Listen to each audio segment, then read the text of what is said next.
Well, habit number one is called be proactive, which basically means that you take responsibility for your own life. You're not a product of your past or of circumstances or your genes or anything that's ever happened to you. You always have a space between what has happened to you and your response.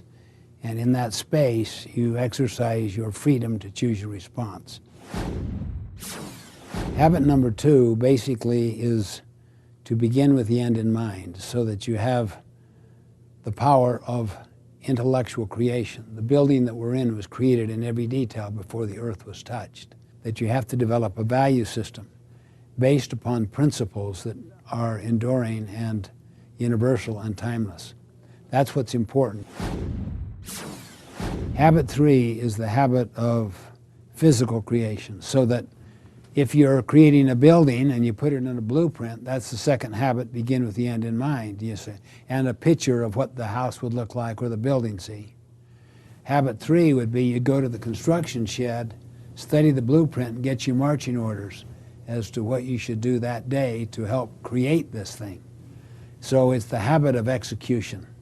In business, it's learning to execute your priorities, which most businesses don't do. It's also the habit of integrity. In other words, if you live by your principle-based values, that gives you an internal source of personal security, so you don't get it from people's opinions. Habit number four is think win-win. It's basically the golden rule. Do unto others as you would like to have others treat you. Okay. So it's mutual benefit, mutual respect. Now, habit five, seek first to understand, means always seek your interest. That's habit six, synergize, where the whole is greater than the sum of the parts. You're not going for compromise. You're going for something that is far better. Changing the rules. 1 + 1 = 100. Sharpen the saw. You imagine a person, who is too busy driving to get gas, take time to get gas. Well, that's like a person who never exercises. Okay. They're not sharpening the mental saw.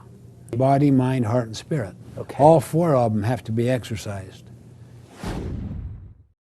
The eighth habit deals with leadership and organizational. So the concept of the eighth habit is find your voice and inspire others to find theirs. If you overlap conscience, need, passion, and talent, you'll find your voice.